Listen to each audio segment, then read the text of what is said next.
Boa noite, amados. É muito estranha a sensação de você chega, todo mundo sai de perto, vai para um lado, vai para o outro.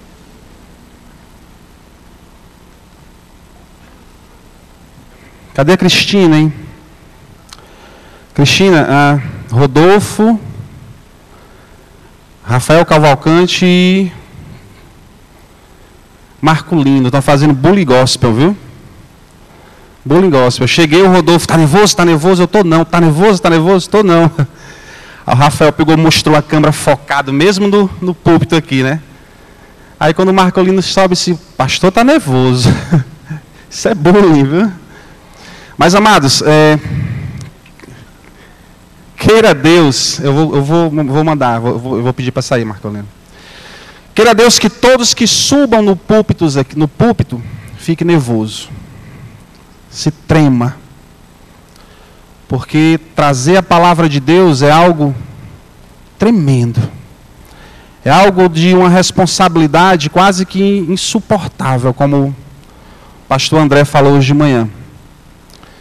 Talvez seja por isso que todos que vêm ao púlpito se sintam tão constrangidos com a pequenez que nós somos. É por isso que nós ficamos nervosos. Por causa dessa responsabilidade que é trazer a palavra de Deus.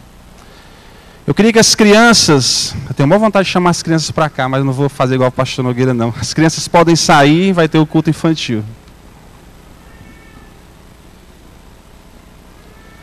Enquanto as crianças estão saindo, a irmã Mônica pediu para lembrar que após o culto vai ter uma reunião com as pessoas que fazem parte da programação do Dia dos Vivos, né? Focado principalmente na peça.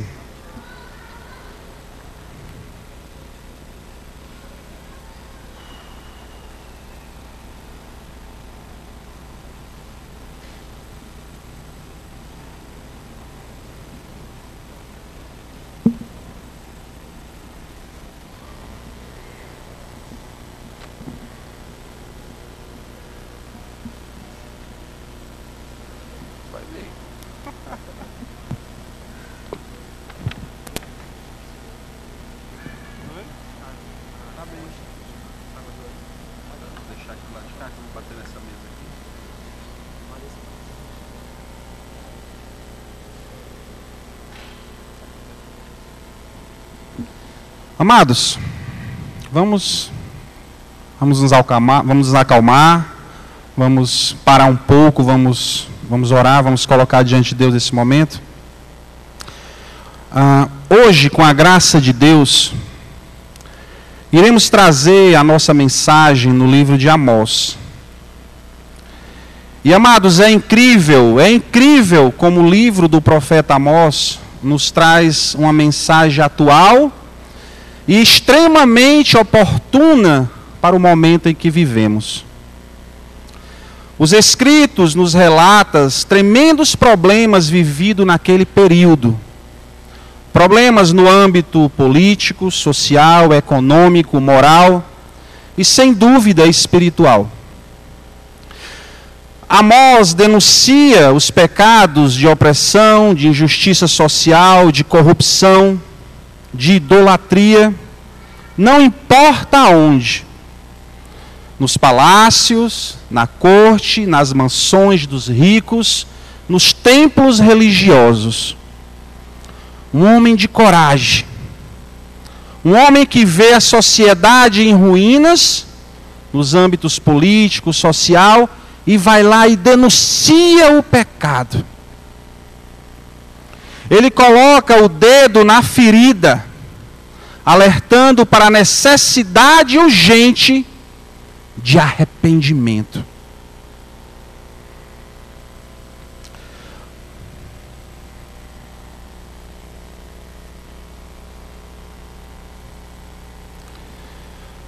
O livro de Amós nunca ficará ultrapassado.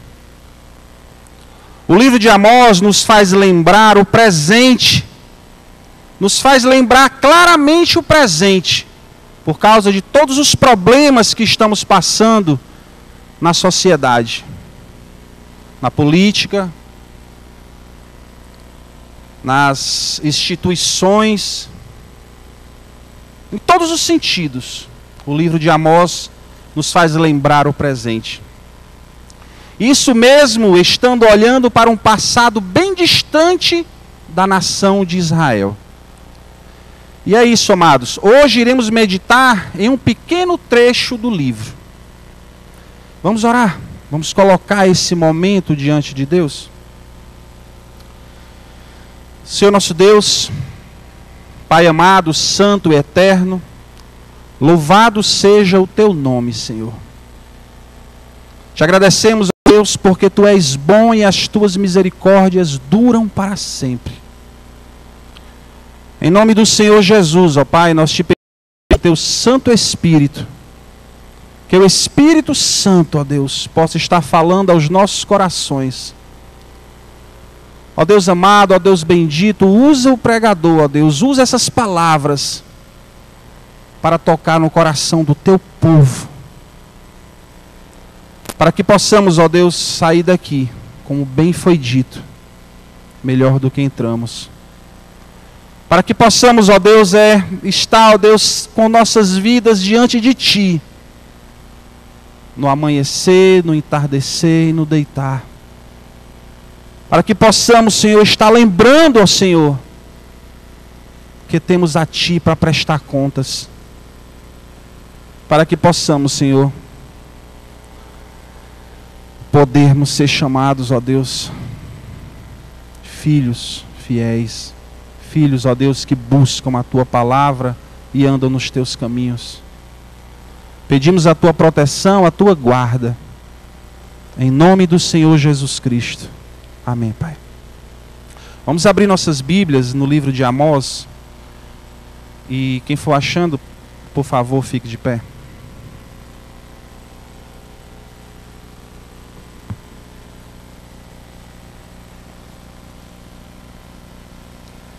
Amós, capítulo 5, nós vamos ler do 14 ao 27.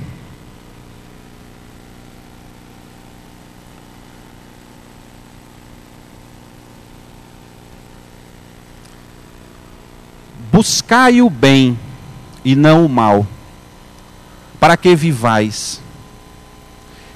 E assim o Senhor, o Deus dos exércitos, estará convosco, como dizeis. Odiai o mal e amai o bem, e estabelecei na porta o juízo. Talvez o Senhor Deus dos exércitos tenha piedade dos remanescentes de José. Portanto, assim diz o Senhor, o Deus dos exércitos, o Senhor. Em todas as ruas haverá pranto, e em todas as estradas dirão, ai, ai. E ao lavrador chamarão para choro e para pranto os que souberem prantear. E em todas as vinhas haverá pranto, porque passarei pelo meio de ti, diz o Senhor. Ai daqueles que desejam o dia do Senhor. Para que quereis vós este dia, o dia do Senhor? Será de trevas e não de luz. É como se um homem fugisse de diante do leão e se encontrasse com ele o urso. É como se entrando numa casa sua mão encostasse à parede e fosse mordida por uma cobra. Não será, pois, o dia do Senhor trevas e não luz, e escuridão sem que haja resplendor? Odeio, desprezo as vossas festas e as vossas assembleias solenes. Não me exalaram um bom cheiro. E ainda que me ofereçais holocaustos, ofertas de alimento, não me agradarei delas. Nem atentarei para as ofertas pacíficas de vossos animais gordos. Afasta de mim o estrépito dos teus cânticos, porque não ouvirei as melodias das tuas violas. Corra, porém, o juízo com as águas e a justiça como o ribeiro impetuoso. Ofereceste-me vós sacrifícios e oblações no deserto por 40 anos, ó casa de Israel. Antes levantastes a tenda de vosso Moloque e as estátuas das vossas imagens, a estrela do vosso Deus, que fizeste para vós mesmos. Portanto, vos levantarei cativos para além de Damasco, diz o Senhor, cujo nome é o Deus dos exércitos. Pode sentar, amados.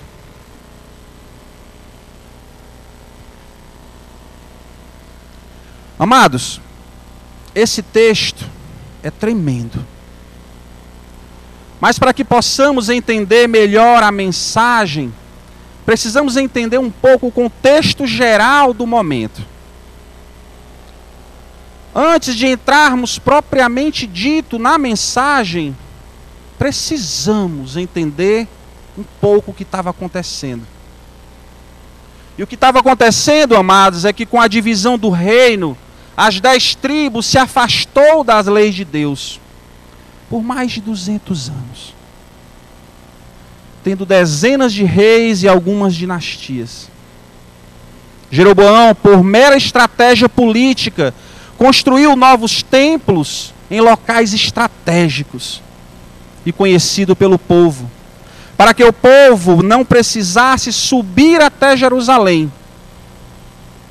Mera estratégia política, deturpando a religião e a transformando em um instrumento político para alcançar seus propósitos. E os demais reis o sucederam andando no mesmo caminho. Com isso, amado, o povo de Israel adquiriu o costume, naquela época, de fazer peregrinações a 3 santuários: Betel, Beceba e Gilgal, mesmo sendo contrário à vontade de Deus. Esses 3 locais bastante conhecidos e importantíssimos. Betel é conhecido a casa de Deus, lugar de encontro transformador. Beceba era um lugar de onde foi feita a aliança.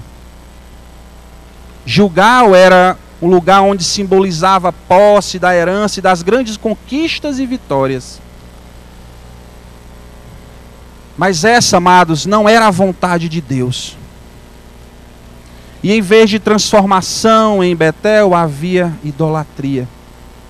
Em vez de presença de Deus em Beceba, havia afastamento e idolatria. Em vez de vitórias em Gilgal, o que enfrentava era o deserto, derrotas amargas, idolatria. Deus não poderia estar com o povo mergulhado em pecados.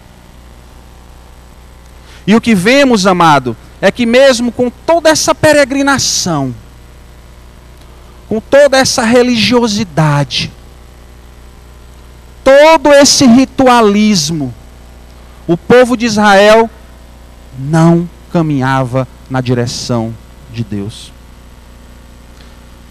Amós, voltando um pouco o texto, Amós 5, 4 e 5 diz o seguinte: porque assim diz o Senhor à casa de Israel, voltando um pouco: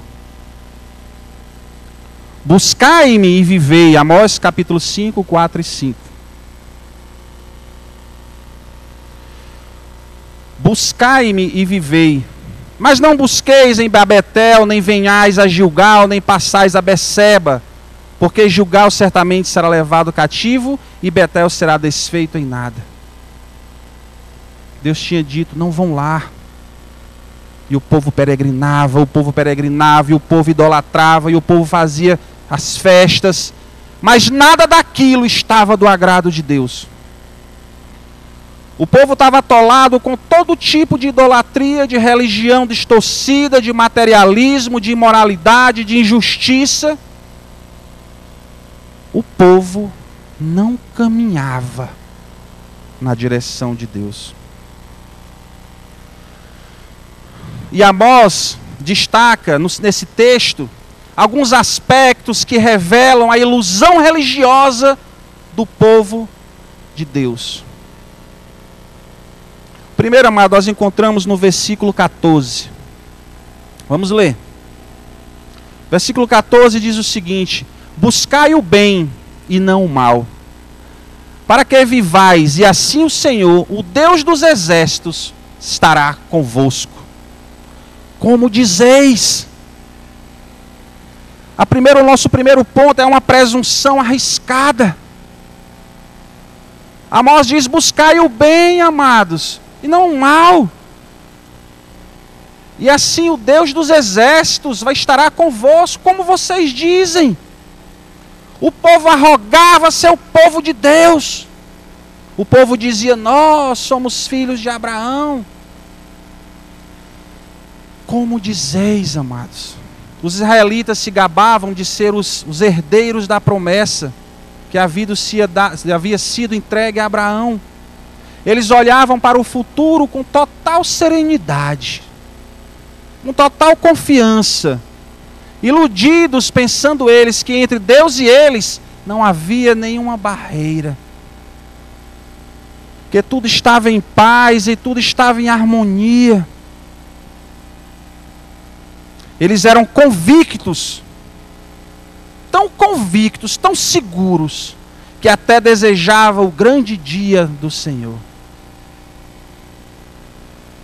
Versículo 18 do nosso texto diz: ai daqueles que desejam o dia do Senhor. Para que quereis vós o dia do Senhor? Serão de trevas e não de luz. O povo atolado em pecados, alheio à vontade de Deus, andando em direção oposta à vontade de Deus, e achando que estava tudo bem. O povo com a vida totalmente destroçada,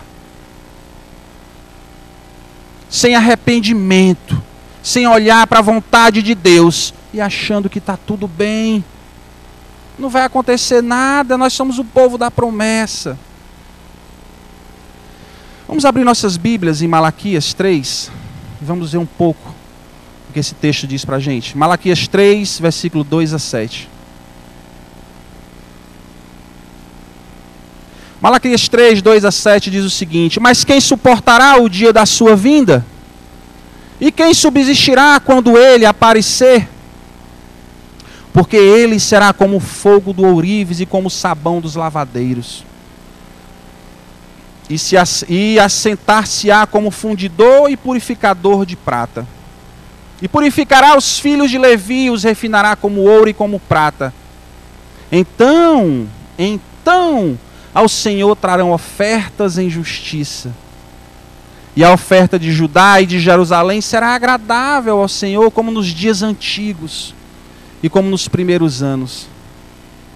E chegar-me-ia a vós para juízo, e serei uma testemunha veloz contra os feiticeiros, contra os adúlteros, contra os que juram falsamente, contra os que defraudam o diarista em seus salários, e a viúva e o órfão, e que pervertem o direito do estrangeiro e não me temem, diz o Senhor dos Exércitos. Amados, lá no final desse texto ele fala assim: mas vós dizeis, versículo 7, em quem havemos, Senhor, de tornar? O povo não achava que estava devendo a Deus. O povo não tinha a consciência que estava atolado naquilo ali. Eu coloquei o seguinte: como seria bom se cada um de nós parasse para conhecer a Deus. A gente costuma falar isso em velório. Em velório a gente costuma dizer assim, que é uma oportunidade excelente para tirar aquele momento para pensar na eternidade. As pessoas estão contritas, as pessoas estão tristes e param realmente para ouvir. Como seria bom se nós parássemos para conhecer um pouco a Deus e pudéssemos enxergar apenas uma fração da sua santidade, da sua justiça, de como Ele é imutável e todo-poderoso. Eu creio que isso faria diferença nas nossas vidas. E as nossas vidas seriam tocadas de forma diferente. Porque, amados, o que vemos nesses relatos é um povo cego, sem enxergar Deus totalmente, desconectados com a vontade de Deus. Um povo cheio de religiosidade, mas distante. Um povo cheio, mas vazio. Como pode um povo ser cheio, mas vazio? Como pode, amados, um povo ser cheio, mas vazio? Cheios de privilégios. O privilégio de serem o povo escolhido por Deus, o privilégio de ser o povo da promessa, o privilégio de ser o povo que tem as marcas incontestáveis da guarda, da presença, do cuidado de Deus. Um povo cheio, mas vazio. O segundo fato que marcou no estudo desse texto para mim se encontra no versículo 16 e 17. Versículo 16 diz o seguinte: portanto, assim diz o Senhor, o Deus dos exércitos. O Senhor, em todas as ruas haverá pranto. Em todas as ruas haverá pranto. E em todas as estradas dirão: ai, ai! E ao lavrador chamarão para choro e para pranto os que souberem prantear. E em todas as vinhas haverá pranto, porque passarei pelo meio de ti, diz o Senhor. Amados, o que nós temos aqui é o profeta Amós descrevendo um momento terrível de choro em todos os lugares, por toda a parte. Praças, ruas, vinhas. Amós chama de pranto de morte, sendo esse choro o resultado do julgamento de Deus, que é inescapável. Não dá para escapar do julgamento de Deus. Observem o versículo 19.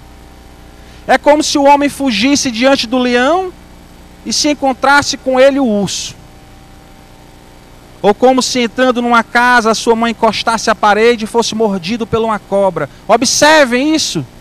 Vocês diante de um leão feroz, não tem como escapar. Mas você corre, corre, corre. De alguma forma você correu mais rápido do que o leão. Não tem como escapar, mas você correu. E de repente você se vê diante de um urso, de quase 3 metros de altura, 15, 20 vezes mais forte do que um homem. Não tem como escapar. Mas você corre, corre, entra dentro de casa, fecha a porta. Na hora que você encosta a mão na parede, uma víbora vai lá e pica teu braço. Do julgamento de Deus, ninguém escapa. Um povo religioso, cheio de pompa, cheio de rituais, mas distante da vontade de Deus. Um povo cheio de privilégios, mas vazio.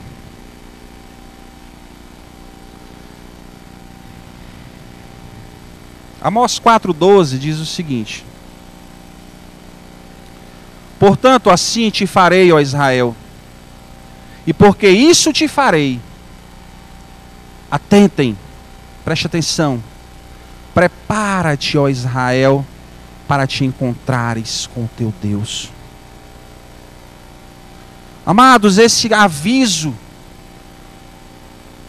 é fantástico. Prepara-te, ó Israel, para te encontrar com teu Deus. Talvez a gente trema tanto quando vem aqui para o púlpito, porque a gente passa a semana mastigando isso. A gente passa a semana tremendo. Prepara-te, Bruno, para te encontrar com teu Deus. Prepara-te, prepara-te, prepara-te, prepara-te.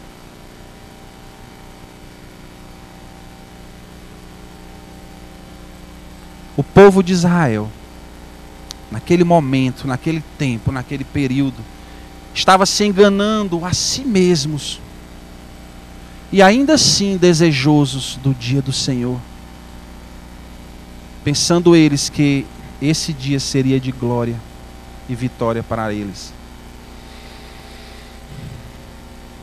Amados, quando eu falei para a gente parar um momento e tentar conhecer um pouco de Deus, parar nossas vidas para tentar ter uma percepção, mesmo que seja mínima, porque mesmo se estudando, não dá para arriscar a glória de Deus. Mas, amados, eu falei isso, amados, porque a gente tem que considerar as nossas vidas. Nós temos que considerar os nossos relacionamentos com Deus. Nós temos que reconsiderar. Nós temos que olhar para dentro de nós mesmos. É como o nosso pastor, o pastor Nogueira, sempre fala na ceia. Examine-se, pois, o homem a si mesmo. Prepara-te para te encontrar com teu Deus. Quem conhece o dia de amanhã, amados? Da mesma forma que o povo de Israel era privilegiado, naquela dispensação, nós somos extremamente privilegiados.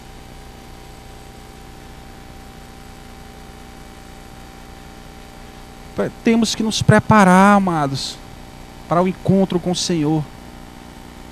Não que de forma alguma a nossa salvação esteja em risco.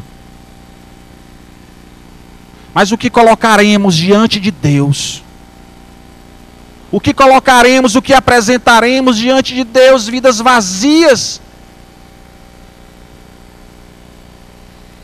Ah, como eu penso nisso.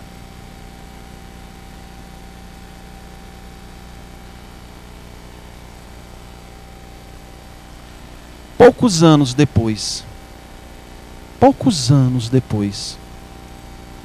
os assírios assolaram Israel. O julgamento vem, amados. O julgamento vem, amados. Para todos.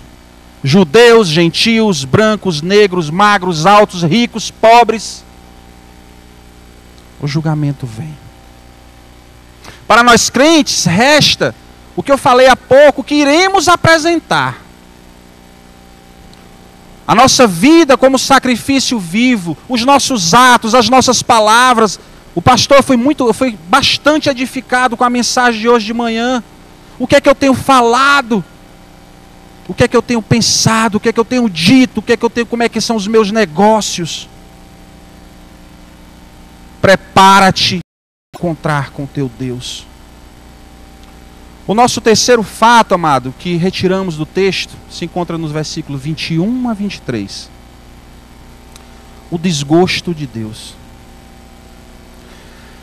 Versículo 21 diz: odeio, desprezo as vossas festas e as vossas assembleias solenes, que me exalaram bom cheiro. E ainda que me ofereçais holocaustos, ofertas de alimento, não me agradei delas, nem atentarei para as ofertas pacíficas de vossos animais gordos. Versículo 23. Afasta de mim o estrépito dos teus cantos, porque não ouvirei as melodias das tuas violas. Esse texto é fortíssimo. Amós usa várias expressões tremendas para falar da total desaprovação de Deus ao culto daquele povo. A gente acabou de ver o Herbert aqui morto de feliz, louvando a Deus, né? Empolgado com a igreja que estava louvando.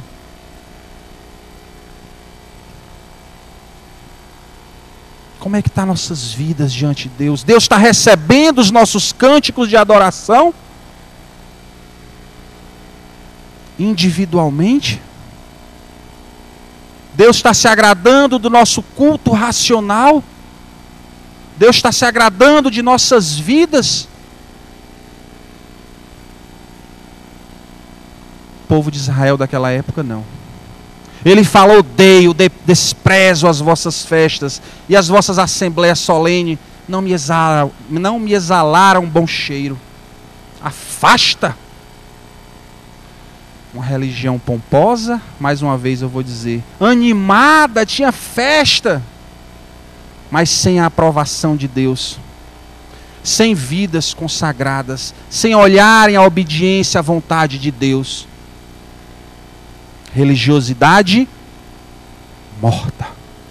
Religiosidade morta. Amados, tem um texto da palavra de Deus onde Jesus olha para os discípulos e fala o seguinte: ide por todo o mundo e fazei discípulos. A palavra-chave é fazei discípulos. Cristo nunca pediu, façam religiosos, pessoas que encham templos.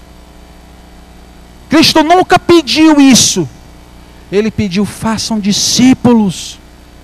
Façam pessoas que sigam o meu exemplo. Façam discípulos. A gente precisa parar com essa ideia de ser religiosos.